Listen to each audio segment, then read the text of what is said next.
تسليما. اللهم صل على سيدنا شفيعنا مولانا محمد وعلى آل سيدنا شفيعنا مولانا محمد وبارك وسلم.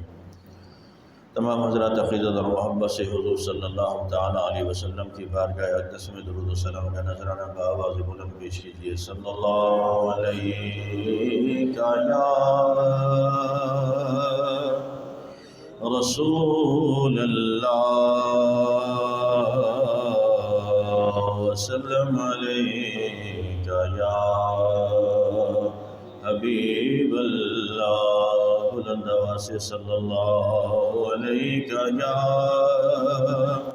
رسول اللہ وسلم علیک یا حبیب اللہ.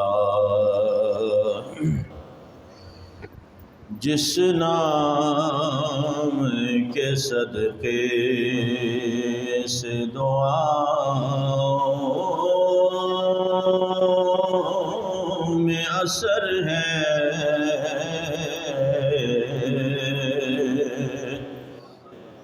جس نام کے صدقے سے دعاؤں میں اثر ہے، وہ نام عمر، نام عمر، نام عمر ہے، وہ نام عمر، نام عمر، نام عمر ہے.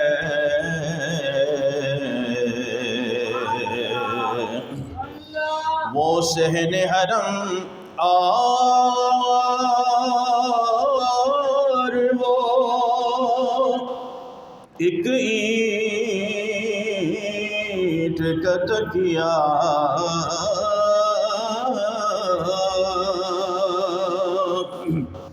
وہ صحن حرم اور وہ ایک اینٹ کا تکیہ، کیا تربیت سرور عالم کا اثر ہے، کیا تربیت سرور عالم کا اثر ہے، وہ نام عمر، نام عمر، نام عمر ہے.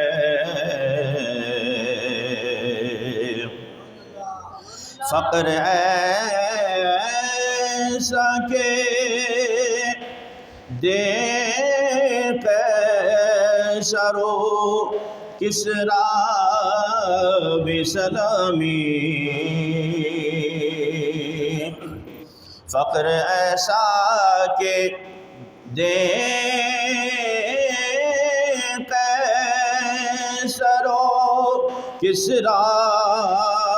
بھی سلامی، حکم ایسا کہ دریا بھی جھکائے ہوئے سر ہے، وہ نام عمر، نام عمر، نام عمر ہے.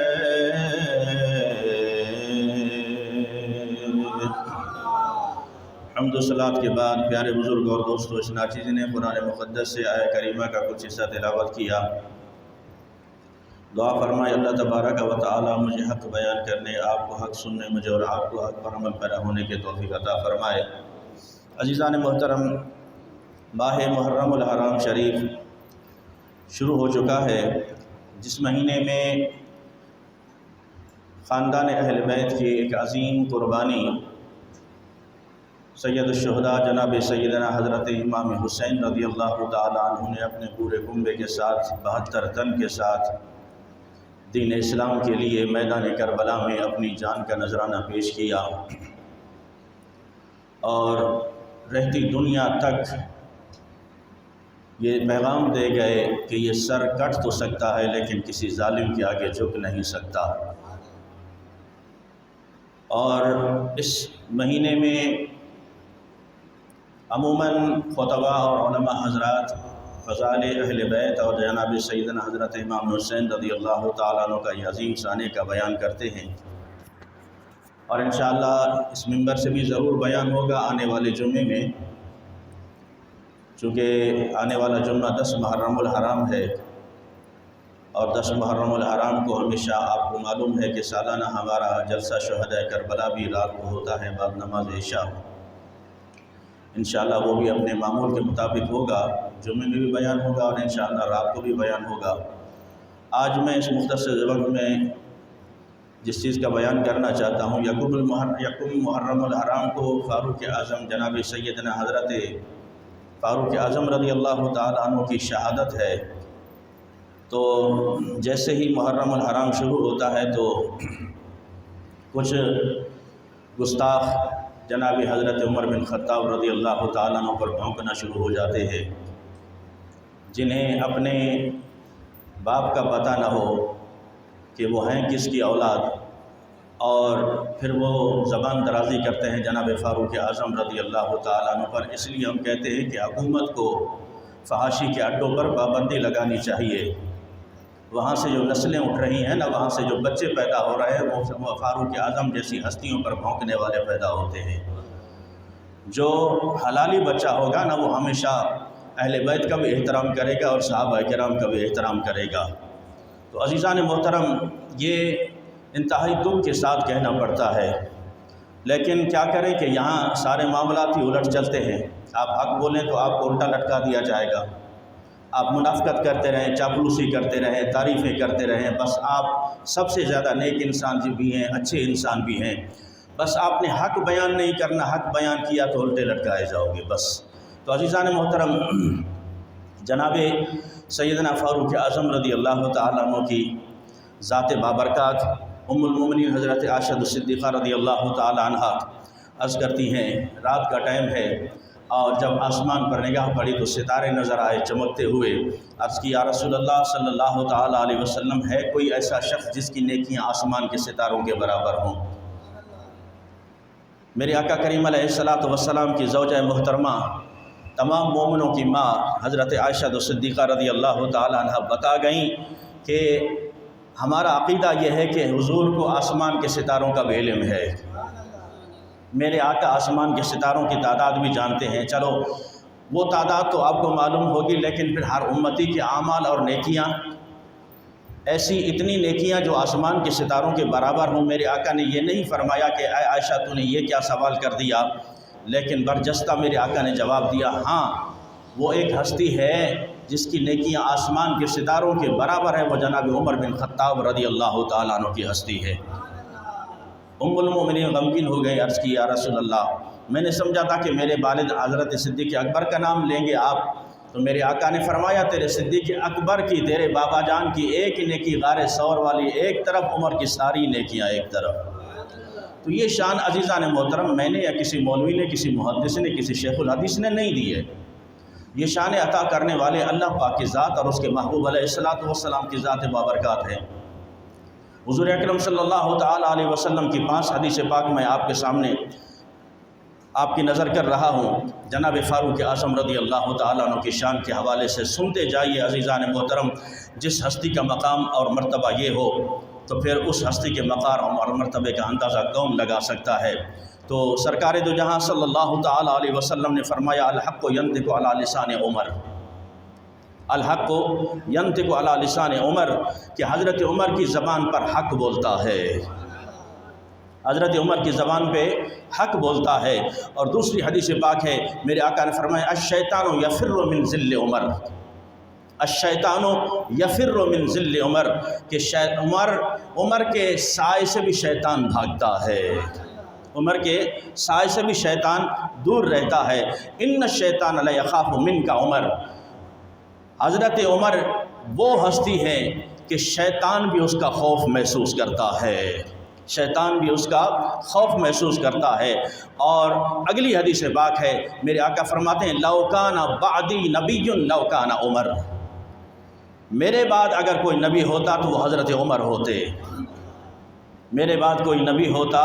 تو حضرت عمر ہوتے۔ اور پانچویں حدیث پاک ہے، عزیزان محترم، ایک مرتبہ حضور صلی اللہ تعالیٰ علیہ وسلم نے حضرت جبریل علیہ السلام سے پوچھا تھا کہ میرے عمر کی فضیلت بیان کرو، میرے عمر کی فضیلت بیان کرو۔ سنو اے نوجوانوں، شاید تمہارے دماغوں میں بھی حضرت عمر پاک رضی اللہ تعالیٰ عنہ کے بارے میں، کیونکہ نیٹ کا دور ہے نا، بس ایک انگلی دبائیے، اوپر نیچے کرتے جائیے، پھر جو آپ کے سامنے آئے گا آپ بھی سنتے جائیں گے، نہ پھر آپ نے کسی سے تکلیف کرنی ہے، پوچھنا ہے کہ یہ چیز صحیح ہے یا غلط ہے، بس ذہن میں بیٹھ جاتا ہے ہاں یار ایسا ہوگا۔ بس غلیظ قسم کے لوگ غلیظ باتیں آ کے نیٹ پہ کرتے ہیں، جس طرح کہ ابھی ریسنٹلی ایک تازہ واقعہ ہوا، منجو شوری میں بھی ہوا ہے، کسی اور علاقے میں بھی ہوا ہے کہ سر عام حضرت عمر فاروق رضی اللہ تعالیٰ عنہ کا نام لے کر اس ملعون نے لعنت بھیجی ہے۔ یارو اگر کوئی میرے باپ کا، میری ماں کا یا میرے بھائی کا، میرے کسی عزیز قریب کا نام لے کر لعنت بھیجے نا تو پتہ ہے کتنا غصہ آتا ہے، چھوڑیں گے آپ اس سے؟ ساری زندگی ہم اس سے ناتا کاٹ لیتے ہیں، بائیکاٹ کر لیتے ہیں کہ ہماری برادری، ہمارا کھانا پینا، ہماری سب چیز تم سے ختم ہے، شادی غمی ختم ہے۔ کیوں؟ کہ میرے باپ کو گالی دی ہے، میری ماں کو گالی دی ہے، میری قوم کو گالی دی ہے، مجھے گالی دی ہے۔ تمہیں کوئی گالی دے، تمہارے والد کو کوئی گالی دے، اس پر کوئی لعنت بھیجے تو اس سے برادری ختم، اس سے تعلق ختم، اٹھنا بیٹھنا ختم، سلام دعا ختم۔ لیکن جو عمر پاک کو بھونکے پھر اس سے جاری رکھنی چاہیے، اس سے بات کرنی چاہیے، اس سے ناتا جوڑنا چاہیے، یا پھر ایسی مجلس میں جانا چاہیے جہاں ایسے صحابہ کرام پر جو ہے نا بکواسات کیے جاتے ہیں اور لعنتیں بھیجی جاتی ہوں۔ ہمیں ایسی مجلس میں اگر جو اہل سنت کا، جو کٹر اہل سنت ہوگا نا، جس کے دل میں حضور علیہ الصلوۃ والسلام کی، اہل بیت کی، صحابہ کرام کی سچی محبت ہے، خدا کی قسم وہ ایسی محفلوں میں گزرتا بھی نہیں ہے اور وہاں جاتا بھی نہیں ہے۔ لیکن جو زیادہ شوقین ہیں پھر بریانیوں کے، جنہیں پھر پیٹ کی زیادہ لالچ ہو، وہاں سے منہ مار لیا، ادھر سے منہ مار لیا، ادھر سے، اسے کیا پتا کہ کس پر لعنت بھیجی گئی، اسے کیا پتا کہ بے شمار کس کے لیے کہا گیا، اسے کیا پتا کہ یہ بے شمار کو کس زمرے میں لاتے ہیں۔ نادانوں، اگر تمہیں ہم بتا دیں نا کہ وہ بے شمار جب کہتے ہیں نا بے شمار، وہ کن ہستیوں کو سوچ کر کہتے ہیں، خدا کی قسم رونگٹے کھڑے ہو جاتے ہیں، جن ہستیوں کے بارے میں حضور علیہ الصلوۃ والسلام فرمائیں الحق ینطق علی لسان عمر، کہ عمر کی زبان پہ حق بولتا ہے، عمر کی زبان پہ حق بولتا ہے۔ عمر وہ ہستی ہے، اگر میں نہ آتا تو میرے بعد عمر کو نبی بنا کر بھیجا جاتا۔ تو فاروق اعظم رضی اللہ تعالیٰ عنہ کی شان بیان کرتے ہوئے میرے آقا کریم علیہ الصلوۃ والسلام نے فرمایا کہ اے جبریل میرے عمر کی شان بتاؤ، فضیلت بتاؤ۔ عرض کی یا رسول اللہ، عمر پاک کی فضیلت بیان کرنے کے لیے حضرت نوح کی عمر چاہیے، حضرت نوح علیہ السلام کی عمر چاہیے۔ اور حضرت نوح علیہ السلام کی عمر کتنی تھی؟ 950 سال، 950 سال، جس کے فضائل بیان ہو سکیں اور پھر بھی ختم نہ ہوں۔ اس کی شان میں آج کل کا 2 نمبر اٹھ کر حضور علیہ الصلوۃ والسلام کے پیارے صحابہ کے بارے میں اس طرح بکے تو یہ ہماری غیرت ایمانی کا معاملہ ہے، اور ہم حکومت وقت سے یہ مطالبہ کرتے ہیں کہ ایسے کتوں کو پٹا ڈالا جائے، ایسوں کو پٹا ڈالا جائے، تاکہ کوئی دوبارہ جناب عمر رضی اللہ تعالیٰ عنہ، صدیق اکبر، عثمان غنی کی شان میں بھونک نہ سکے۔ تو عزیزان محترم،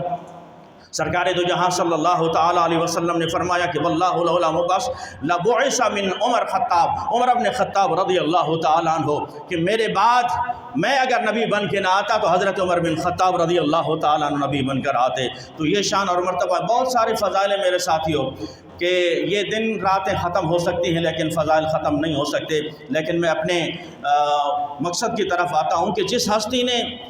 اس روئے زمین پر 22 لاکھ مربع میل پر حکومت کی ہے، جناب حضرت فاروق اعظم رضی اللہ تعالیٰ عنہ نے، اور 22 لاکھ مربع میل پر جو عدل و انصاف آپ نے قائم کیا ہے، عزیزان محترم رونگٹے کھڑے ہو جاتے ہیں کہ آج ہم جب شریعت کی بات کرتے ہیں نا، کہیں پر رسم آ جاتی ہے، کہیں پر برادری آ جاتی ہے، اور کہیں پر لسانیت آ جاتی ہے۔ یار چھوڑو، لوگ کیا کہیں گے، لوگ کیا کہیں گے۔ آئیے فاروق اعظم رضی اللہ تعالیٰ عنہ کے اپنے بیٹے کو یہودیوں نے وغلا کے شراب پلا دی اور کہا کہ یہ نبیذ ہے۔ نبیذ جائز تھی،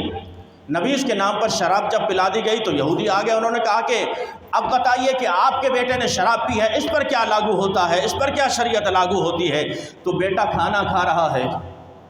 میرے فاروق اعظم نے فرمایا کہ بلایا جائے، بیچ کھانے میں سے اٹھایا گیا۔ جب آپ آئے نا تو فاروق اعظم رضی اللہ تعالیٰ نے فرمایا کہ اسے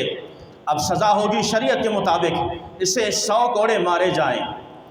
بھرے دربار میں جب کوڑے برسائے گئے، کسی نے کہا کہ حضور والا جانے دیجئے، آج چھوڑ دیں، کل کر دیں، پرسوں کر دیں۔ فرمایا نہیں، حضور علیہ الصلاۃ والسلام کے فرمان میں تاخیر نہیں ہو سکتی، تاخیر نہیں ہو سکتی، اس لیے کہ میرے آقا کے ٹائم میں اس دور اقدس میں ایک بیوی نے چوری کی تھی، جب اس پر الزام لگا، چوری ثابت ہو، انہوں نے کہا، کسی نے کہا کہ حضور والا کچھ عرصے کے بعد یہ سزا دے دیں۔ میرے آقا نے فرمایا نہیں، اگر میری بیٹی فاطمہ بھی یہ کام کرتی میں اس کے لیے بھی یہی سزا مقرر کرتا اور اسی ٹائم مقرر کرتا، اس لیے کہ میرے آقا کریم علیہ الصلوۃ والسلام کا فرمان ہے۔ کوڑے برسائے گئے، جب 80 کوڑے پورے ہوئے تو بیٹے کی روح پرواز کر جاتی ہے، روح پرواز کر جاتی ہے۔ تو حضرت فاروق اعظم رضی اللہ تعالیٰ عنہ کی آنکھوں میں 2 آنسو آئے، قریب آ کے کہا کہ بیٹے، حضور علیہ الصلوۃ والسلام کی بارگاہ میں میری شکایت نہ کرنا، اس لیے کہ میں نے اپنے آقا کا فرمان پورا کیا ہے۔ جب جنازہ ہو گیا، تدفین ہو گئی، اب 20 کوڑے رہتے ہیں، تو کہا گیا کہ اب 20 کوڑوں کا کیا ہوگا؟ فرمایا کہ اس کی قبر پر 20 کوڑے مارے جائیں، اس کی قبر پر 20 کوڑے مارے جائیں۔ حضرت حذیفہ رضی اللہ تعالیٰ عنہ کھڑے تھے، آپ کی آنکھوں میں آنسو جاری ہے، کہا کہ اے امیر المؤمنین، میں نے رات خواب دیکھا ہے، میں نے رات خواب دیکھا ہے کہ آپ کا بیٹا جس کو ابھی کوڑے لگے ہیں، ابھی جنازہ جب ہو چکا تھا، رات میں جب سویا نا، میں نے خواب دیکھا ہے کہ سبز حلہ پہنا ہوا ہے، سبز جوڑا پہنا ہوا ہے، اور میرے آقا کریم علیہ الصلوۃ والسلام فرما رہے ہیں کہ اے عمر، تو نے اپنا بیٹا پاک کر کے بھیجا ہے، رب تعالیٰ نے جنت کے سارے دروازے تیرے بیٹے کے لیے کھول دیے ہیں، تو نے میرے قانون کو لاگو کیا ہے، عدل و انصاف قائم کیا ہے۔ وہ فاروق اعظم رضی اللہ تعالیٰ عنہ جنہوں نے عدل و انصاف قائم کیا۔ حضرت عباس رضی اللہ تعالیٰ عنہ حضور کے چچا ہیں، آپ کی چھت پر ایک پرنالہ لگا ہے، ایک پرنالہ لگا ہے جس کا رخ ہے مسجد نبوی کی طرف۔ جب وہ بارش ہوتی نا، مقتدیوں کے کپڑے خراب ہو جاتے، آ کے شکایت کی گئی کہ امیر المومنین یہ پرنالہ ہمیں تکلیف دے رہا ہے، تو فاروق اعظم نے فرمایا کہ حضرت عباس کو بلایا جائے۔ جب پیغام گیا تو آپ گھر میں نہیں تھے، آپ نے فرمایا کہ 2 بندے بھیجے کہ جاؤ پرنالہ اکھاڑ دو،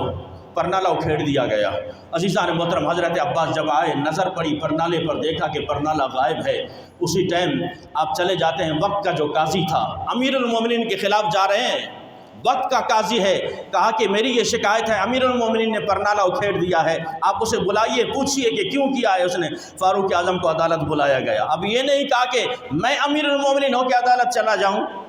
یہ کوئی پاکستان کی عدالت نہیں تھی، پاکستان کی کچہریاں نہیں تھے کہ وہاں اگر چھوٹا سا جرم بھی ہو تو سالہ سال چپلیں گھسیٹ جاتی ہیں، ختم ہو جاتی ہیں، چپلیں ٹوٹ جاتی ہیں، لیکن کیس چلتا رہتا ہے، بندہ مر جاتا ہے، اس کے بعد جا کے فیصلہ ہوتا ہے۔